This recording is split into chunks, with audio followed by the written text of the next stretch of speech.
Hello, today I'm going to try and teach you the basics of creating songs with Musicmatron. So, to begin with, I'm going to just show you how to create a basic scale. So here we are in the app itself. So I'll go to the menu and I'll select New Song. So these are the basic parameters of the song. So there's the name, so I'll call it Scale, why not? BPM, this is the start beats per minute of the song, so just change that to 80. Measures, that's how many measures long. The key, that's the key, so it can be C, D, whatever you want, and then it can be major or minor. And then here's the time signature, so there's the number of beats in a bar, and the note type, which specifies how long each note represents. Okay, and then intro beats. So often on a piece of music you'll have one measure at the start which just has a couple of notes that lead into the song. So if you set this value here to something other than 0, then that intro measure will exist and it will have the number of beats that you specify. So I'll leave that to 0 for the moment. So here we are, we've made our sort of blank song. So okay, so to move around the song, you basically have to, if you tap in on this icon here, then you're in sort of pan and navigation mode. And now whenever you drag your finger on the view, you actually will zoom it and pan it like this. So with two fingers you can pinch it, allowing you to zoom and such like. And otherwise, if you drag your fingers up and down from side to side, you can sort of move your view. So I'll just zoom into the first measure here. Okay, and now what I want to do is edit the notes. So in order to edit, I have to turn off this navigation mode here. So now when I touch anywhere on the display, it will be interpreted as an edit action rather than panning and zooming. So what I want to do is I want to edit notes. So if you look on this top row, this is all the elements of the song that you can edit. So for instance, this one here is notes, then that's rests, that's chords, that's clefs, that's the key, that's the time signature. So what we want to do for the moment is edit notes. So once you've selected what you want to edit, you have to select what tool to edit with. So if you look on this column on the right, these are all the tools you can use. So plus, this means basically add a note. Minus is for deleting notes. This up and down arrow allows you to change the pitch of notes. This plus here allows you to add a voice, and this one here allows you to remove a voice. So in Musicmatron, the song is always composed of one or more voices, and each voice is like a sequence of individual notes. So you can add those voices with these actions here. So I want to add notes, so I choose add, and then after I've chosen the tool I want to use, I have to choose the type of note I want to place down, like how long it is. So these are all the options on the far left. So I choose that one. Now to place down a note, what you do is you basically put your finger where you want the note to go. So what I want to do is I want to replace the existing rest on the first measure with a note. So I put my finger there, and you'll see a note appears with a circle around it. So when you see a circle round it like that, that means you're actually replacing an existing element. Whereas if I move it to the right a bit, then you'll see an arrow appears, and then that's telling you to you're going to place the note to the right of the existing element. So I'll just put it there, and then I'll release my finger and I'll place the first note of my scale, a C note. So now what I want to do is I want to add a D to continue on with the scale. So what I do is I put my finger down on this first note, and okay, you can see it's showing this circle. So I don't want to actually replace that note. I want to place a note to the right, so I just move my finger to the right a bit, and up a bit to raise the pitch, and there you go. See, I placed the note down. Okay, so now I'll continue on making the rest of the scale. And you'll notice that whenever I place down a note, the screen sort of shifts to the right a bit. This is basically so you can see what you're doing. If I didn't do that, then your finger will be blocking your view. So that's the whole purpose of that. So now I'll continue on making my scale.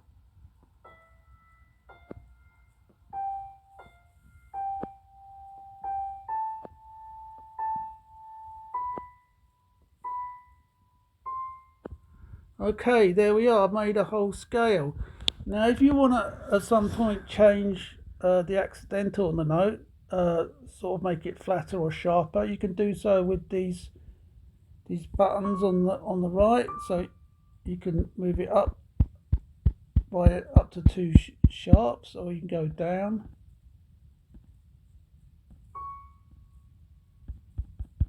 Make it flat. So now I'm back to where I was. So that's where I want to be. So now the next thing, okay, we want to play back our song. So you just basically tap on this play icon. And when during that playback, you would have noticed like an orange line, and that's basically showing you where you are in the song. Okay, so yeah, the next thing you probably want to know about is changing the instrument that is used for playback.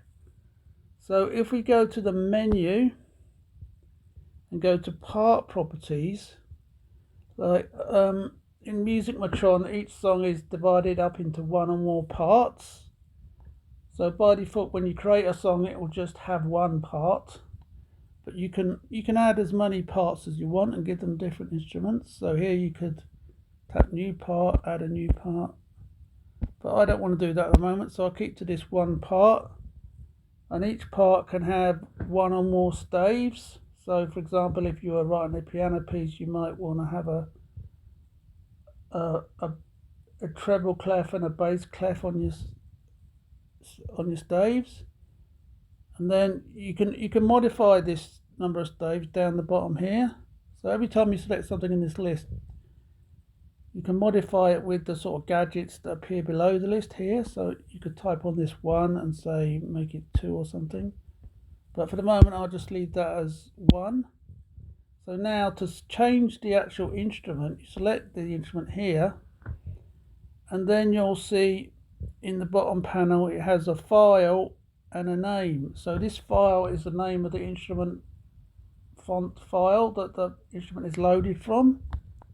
So in Musicmatron, you can use either the program's own built-in font file, or you can use MIDI font files, which you can find quite easily everywhere on the internet, and they have .sf2 extensions.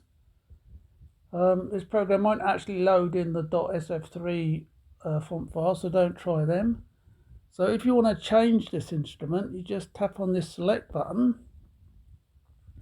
and then okay, if you wanted to actually import a .sf2 file, you tap on this import button here, but I don't want to do that for the moment. I'll just use one of the instruments on the built-in font. So for the moment, I'll just change it to be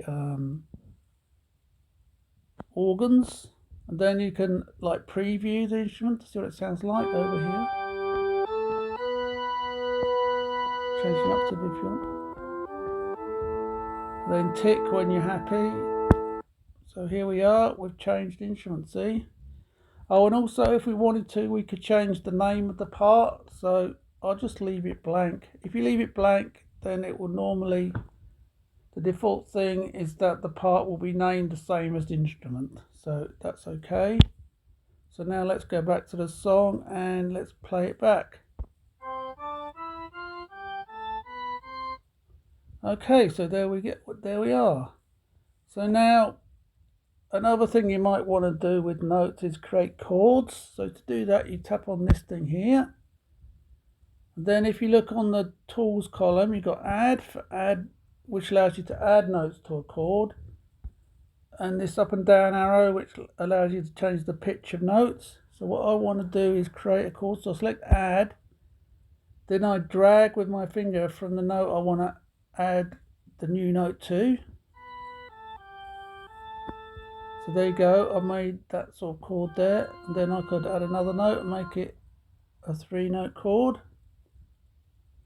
So there you go, that's how you make chords. And if at any point you make a mistake, you can, like say I didn't actually want to place that last note there, I can tap on this undo button in the top right, this sort of left pointing curvy arrow, and then I've undone it. And I could do redo, which is basically cancel undos. So yeah, so I'll leave it like that for the moment. Okay, and then let's have a look at some of the items on the right side. So what have we got? See this trumpet and guitar icon? Tap there, and you'll get a list of all the parts in the song. So at the moment there's just one part, so that's all you're seeing. But you can like mute parts and hide parts here. So I'll just leave that as it is for the moment. And then there's this sort of horizontal double arrow with lines on the side, and that allows you to like resize the measures so that they fit better within a page.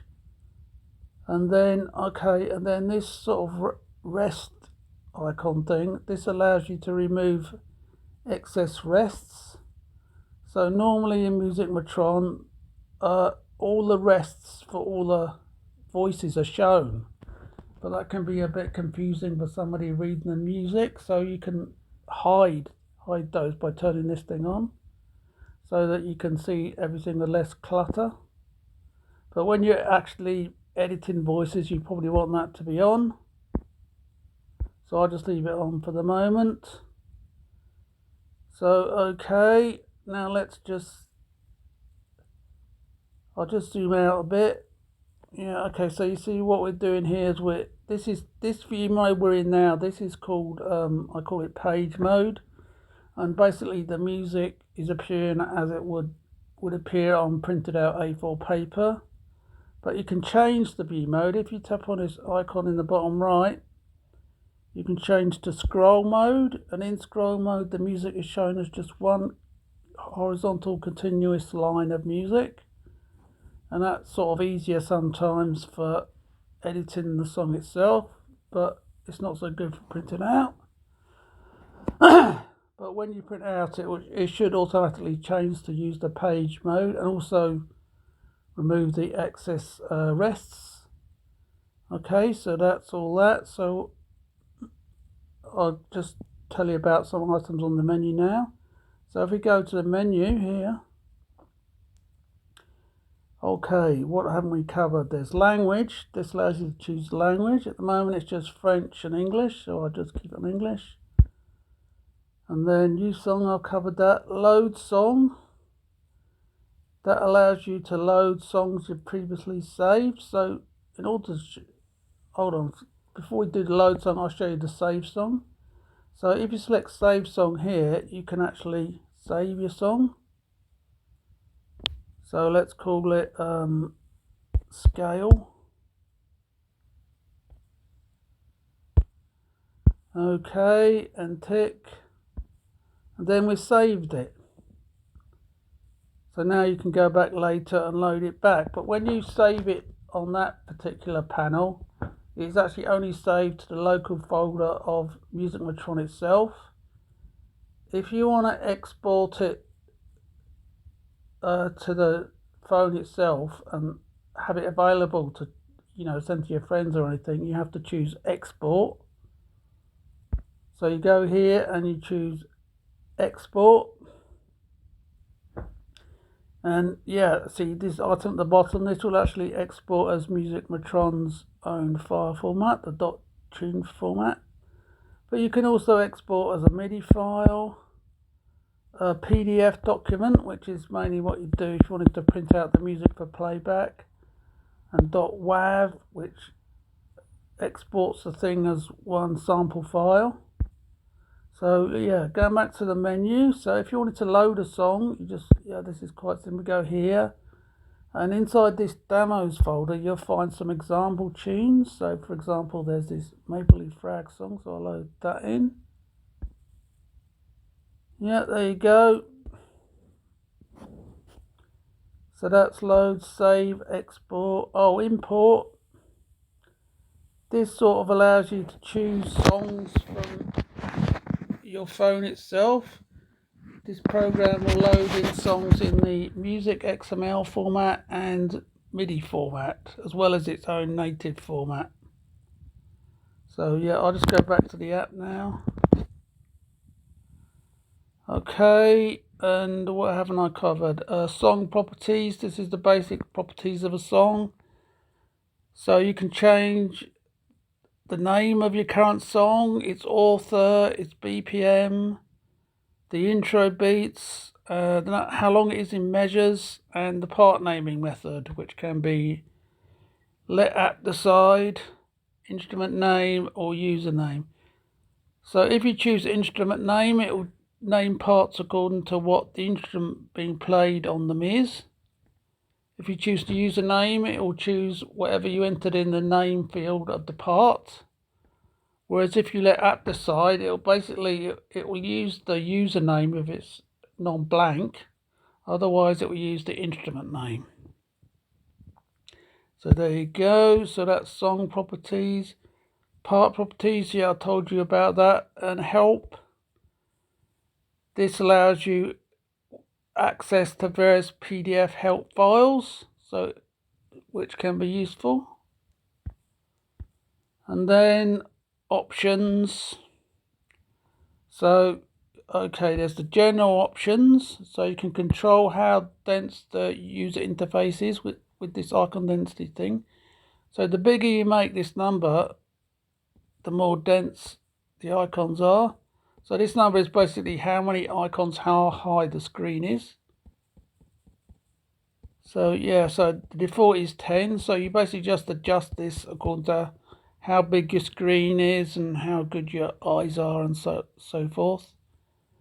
And then this option, mouse input, you can actually use a mouse with the phone version if you connect it using Bluetooth. And if you do that, then it'll basically work pretty similar to how it does with touch, except that when you want to edit something on a song, you basically use the left mouse button, and when you want to pan or zoom in, well, if you want to pan, use the right mouse button, and you zoom in with the mouse wheel. So you basically don't have to use the mode toggle in the bottom right, sort of this thing here. You don't need to use that. And then this cursor offset is just how much the music moves to the side when you're editing notes. So if it's 1 like that, it will move to the right. If it's -1, it will move to the left. And if it's 0, it will stay put. So if you were using a mouse, you might want to set that to 0, but if you're using your finger, it'll be best as ± 1. And then the line scale, that's how thick the lines are on the staff. So basically you adjust that so that it looks good on your screen, and also it affects what the printout looks like. And then the skip intro, if you don't want to see the intro at the beginning, then you set that to yes. And then if you want to go back to the built-in defaults, you just select this factory icon at the top. Okay, and then there's some more options. Colors. You can actually set the color theme of the user interface. So if you look on this section in the left top corner, You can choose a dark theme, which is the default start theme, and then all green, or light theme, or you can actually choose your own theme. If you choose this user theme, then you can actually edit the colors. So you can basically say you wanted to change the text color, which is also the same as the icon color. You can just adjust it with this sort of thing here, this brightness and these RGB sliders and the color wheel. So I'll just go back to the dark mode for now, and then tick, and then let's go to the options. Oh, the MIDI options. So when you import a MIDI file, this section allows you to tell it what instruments to use. So in MIDI files, instruments are organized into classes, which is shown on the left side of this list. So there's pianos, tune, percussion, organs, guitars, basses, etc. On the right side, it shows the instrument that it will use for that class of instrument. So if you want to change something, you basically tap here and you just choose whatever the instrument is you want to use there. So okay, that's what that is. And then what else is there? Display cropping. So you should see this when you start the app. This allows you to control how much of the area the user interface actually uses, because often with phones they'll have a notch at the top or something for a camera, and if the app was allowed to use the whole screen, you could end up with important information being hidden behind this notch. So to overcome that, you can choose this option here, and then the display will be constrained so that it doesn't overlap these notches. But if you want to just use the whole screen, just select this one. Then there's this third option, which is basically the same as this option to avoid the notches, but it also will inset the corners slightly.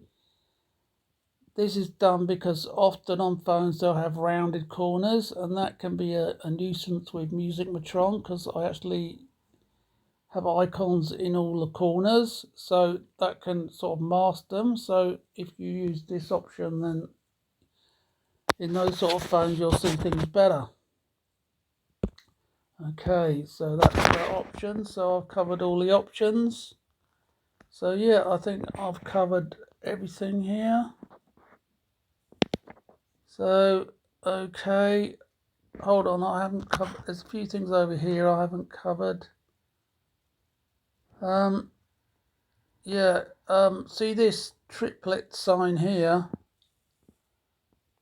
When you have this turned on, which you can tell by this frame appearing, then all the notes you paste down will be triplets.